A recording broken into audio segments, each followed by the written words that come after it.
Majunya Gibran Rakabuming Raka sebagai pendamping Prabowo di Pilpres 2024 menuai kontroversi. Sebab Gibran maju saat ayahnya masih menjabat presiden. Tudingan politik sayang anak ala Jokowi pun mengemuka. Siang tadi, Presiden Jokowi mengundang 3 bakal capres makan siang di istana. Langkah ini dinilai sebagai simbol Jokowi mendukung para kandidat Pilpres bertarung adil di tengah sorotan dinasti politik. Sebab salah satu kontestan Pilpres adalah putra sulungnya, Gibran Rakabuming Raka, yang berpasangan dengan Prabowo Subianto. Soal netralitas di pemilu, Jokowi juga meminta para penjabat kepala daerah netral dan tidak melakukan intervensi. Arahan diberikan sebelum jamuan makan siang dengan 3 baca pres. Juga saya minta jangan sampai memihak. Itu dilihat loh, hati-hati. Bapak Ibu dilihat. Mudah sekali kelihatan Bapak Ibu memihak atau enggak. Krik, udah. Dan juga pastikan ASN itu netral. Meski makan siang dengan para baca pres dapat dinilai sebagai simbol presiden netral, menurut pengamat politik Gun-Gun Herianto perlu langkah konkret menjamin netralitas Jokowi di pemilu. Makanya kemudian makan siang saja tentu tidak cukup, bahwa ini betul ya menurunkan tensi dan punya peluang untuk membangun harmoni melalui hubungan di antara mereka yang berkompetisi di Pilpres. Tetapi kan dimensi elit saja tidak cukup. Ada butuh political will, dan bukan hanya goodwill tapi political will untuk memastikan bahwa seluruh instrumen, seluruh prosedur yang kemudian besok akan dilalui menjelang kompetisi 2024 di 14 Februari itu kemudian berjalan memang dalam koridor sesuai dengan norma-norma hukum. Iya, majunya Wali Kota Solo Gibran Rakabuming Raka dalam kontestasi Pilpres tak lepas dari kontroversi. Gibran mendapat jalan pintas usai Mahkamah Konstitusi mengabulkan gugatan syarat peserta Pilpres. Jadi Gibran boleh mendaftar asalkan sedang atau pernah menjabat kepala daerah meski berusia di bawah 40 tahun. Putusan ini disorot karena yang membacakan adalah Anwar Usman, paman dari Gibran. PDI Perjuangan yang kini disebut telah ditinggalkan Gibran dan juga Jokowi bahkan menyinggung demokrasi sedang diuji dengan lahirnya kembali nepotisme. I asked to him why the uniform different with me. And then he said, this is reflecting his heart that the democracy in Indonesia now in challenge. Yeah.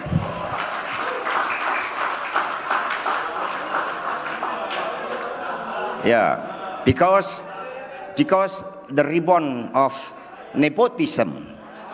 So we have to consider for this. Upaya Jokowi mendorong putranya sebagai peserta Pilpres juga menuai tudingan tengah membangun politik dinasti. Tetapi menurut pasangan Gibran, Prabowo Subianto tak ada salahnya dengan dinasti politik selama niatnya mengabdi bagi negara. Oh, dinasti, semua dinasti, Bung. Semua dinasti, ya kan? Kita jangan cari yang negatif lah. Cari yang positif, ya. Orang ingin berbakti. Apa salahnya? Ya kan? Dinasti patriot. Kita dinasti yang ingin mengabdi untuk rakyat. Kalau dinastinya Pak Jokowi ingin berbakti untuk rakyat, kenapa? Salahnya apa? Tak cuma dugaan intervensi di tataran konstitusi, langkah Gibran maju Pilpres ditentang publik karena statusnya sebagai anak presiden yang masih berkuasa. Hal ini mengundang keprihatinan Guru Besar Fakultas Hukum Universitas Hasanuddin, Hamid Awaludin. Hamid menilai politik sayang anak ala Jokowi dapat menutup peluang mereka yang tak punya kuasa. Kenapa saya prihatin? Begini. Dalam proses dalam demokrasi itu adalah peluang, ibaratnya pintu masuk bagi siapapun. Tapi kalau ada orang yang mendapatkan privilege, berarti ada orang yang terhambat kan? Konteks itulah saya prihatin, menghambat orang lain. Apalagi kalau dia langsung ke atas. Publik kini menanti Presiden Jokowi benar-benar menjalankan perkataannya soal netral di pemilu, serta tak mengarahkan instrumen pemerintah sehingga menguntungkan kandidat pilpres tertentu. Tim Liputan, Kompas TV. Apakah benar makan siang dengan 3 baca pres sebagai komitmen nyata Jokowi atas keraguan publik menjaga netralitas di Pilpres setelah anak sulungnya Gibran Rakabuming Raka maju di Pilpres? Kita bahas bersama Ali Mokhtar Ngabalin, tenaga ahli utama kantor staf presiden dan peneliti politik Yusuf Ishak, Institut Made Supriyatma. Selamat malam Bung Ali, Pak Made. Selamat malam, Mbak. Selamat malam, Assalamualaikum warahmatullahi wabarakatuh. Salam dari Jogja. Waalaikumsalam warahmatullahi wabarakatuh. Terima kasih sudah gabung dari Jogja. Saya ke Bung Ali dulu. Jadi apa sebenarnya maknanya pesan yang ingin dibawa Pak Jokowi? Apakah ini menurunkan tensi di tengah adanya pertanyaan keraguan publik soal Mas Gibran yang maju di Pilpres yang notabene adalah putra sulungnya Pak Jokowi? Terima kasih. Alhamdulillah wa syukurillah bisa kita ngobrol di Kompas petang ini ya. Jadi yang pertama, malam. Malam ya, sudah malam di Jogja. Oke. Yang pertama saya ingin menyampaikan bahwa harus dipahami benar bahwa Jokowi selain daripada kepala pemerintahan, beliau adalah kepala negara. Semua orang menanti pesta demokrasi ini sebagai satu pesta yang luar biasa, satu proses demokrasi yang luar biasa setiap 5 tahun.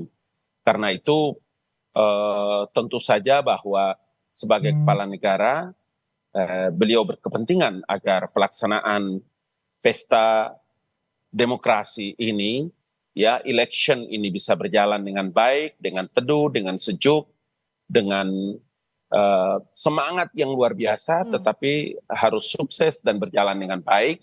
Maka sebagai kepala negara, beliau perlu untuk menciptakan suasana itu kepada ruang publik, duduk bersama dengan ketiga bakal calon presiden yang nanti akan ditetapkan oleh KPU. Karena itu tentu saja kita menyampaikan tahniah yang luar biasa kepada Presiden Joko Widodo sebagai kepala pemerintahan dan kepala negara dalam rangka menciptakan suasana ini menjadi suasana yang lebih sejuk dan bisa kita rasakan proses demokrasinya berjalan dengan baik. Oke, Pak, kalau Pak Made lihat apakah ini serta-merta memang menggambarkan Pak Jokowi netral di pemilu dengan pertemuan bersama dengan para baca pres sebelumnya, juga di pertemuan dengan PJ Kepala Daerah, Pak Jokowi menekankan agar seluruh ASN netral. Apakah ini sudah jadi simbol sekaligus juga sikap nyata Pak Jokowi, Pak Made?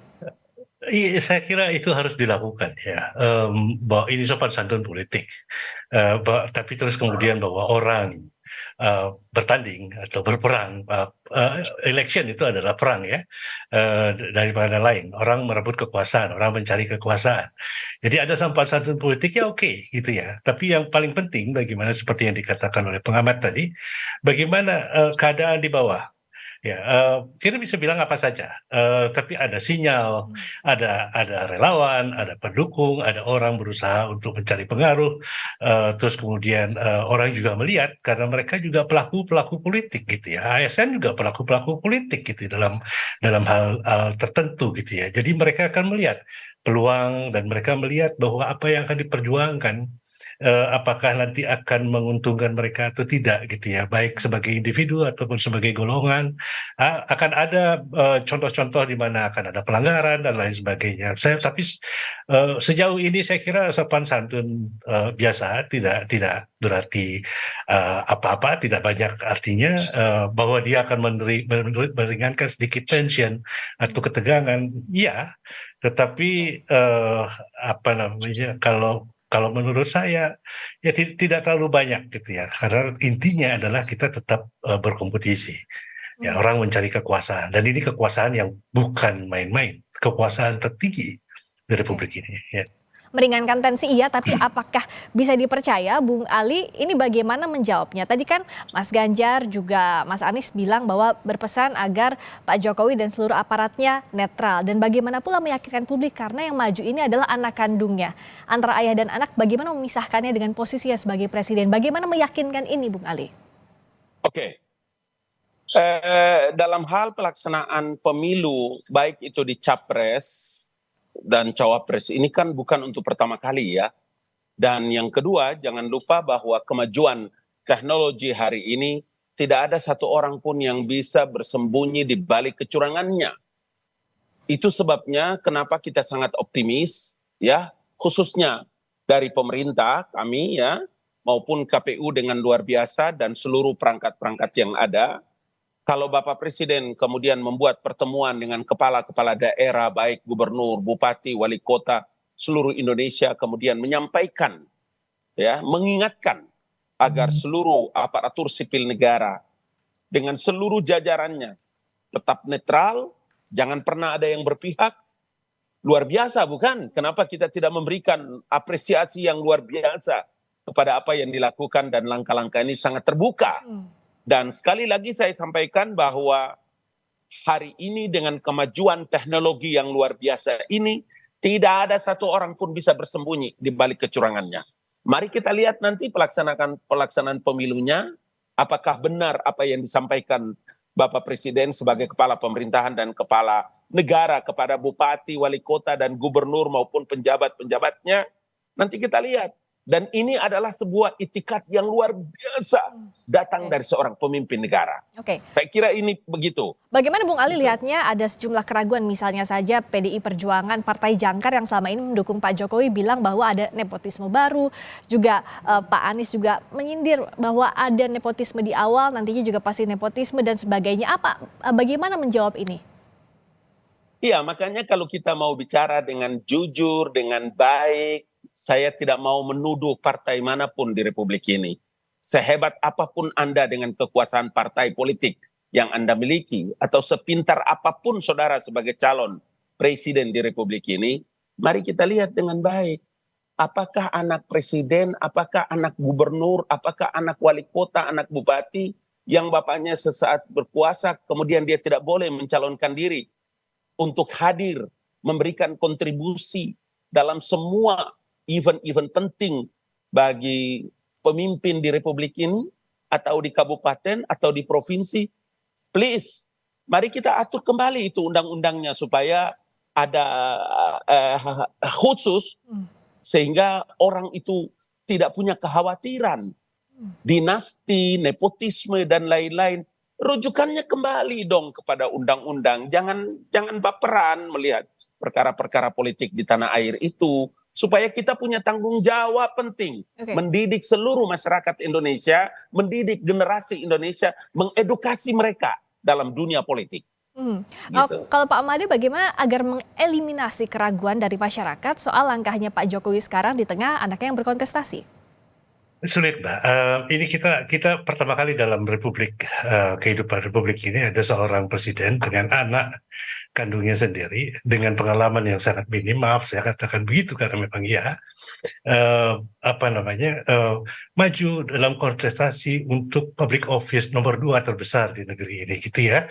Jadi untuk saya ini sulit apakah untuk menepis keraguan di masyarakat. Sebagai seorang pengamat saya melihat di mana-mana itu terjadi gitu ya, orang membicarakan ini gitu ya.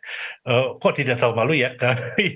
Itu paling sering yang saya dengarkan seperti begitu, karena ini pertama kali dalam sejarah Republik ada hal seperti ini. Ini unprecedented kata orang dalam bahasa Inggris itu ya, tidak pernah terjadi sebelumnya. Dan sangat pantas bahwa orang ragu bahwa kita tidak punya mekanisme untuk mengadili itu. Sudah ada gerakan masyarakat sipil, setahu saya sudah dari dulu mengingatkan ini, terutama karena di pemilihan kepala daerah kemarin. Pada 2020 hampir setengah dari kepala daerah itu adalah calon kepala daerah itu adalah terhubung dengan keluarga atau dinasti itu ya. Jadi untuk masyarakat itu tidak bisa diingkari hal ini menimbulkan keraguan.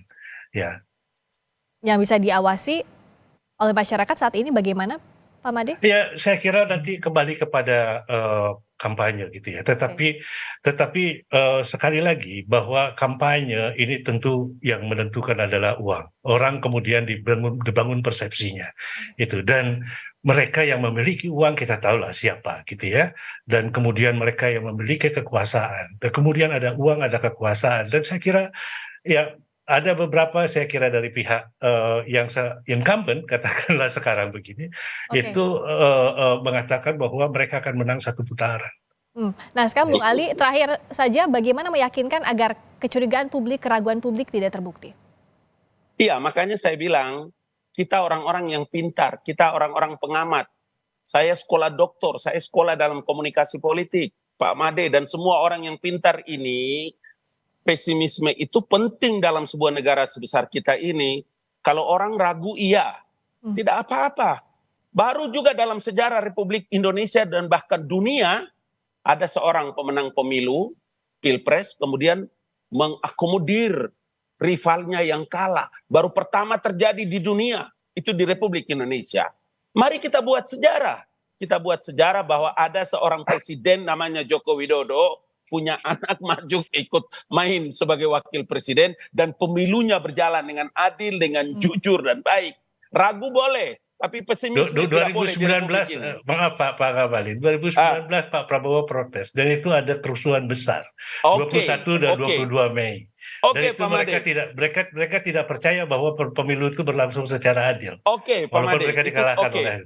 Karena itulah maka semua proses-proses yang ini, protes dalam bentuk apapun, kita orang-orang berpendidikan, saya berpendidikan, Bapak Made berpendidikan sebagai pengamat, kita semua orang-orang yang punya sekolah ini, kita harus memberikan harapan-harapan besar bagi sebuah bangsa yang besar ini.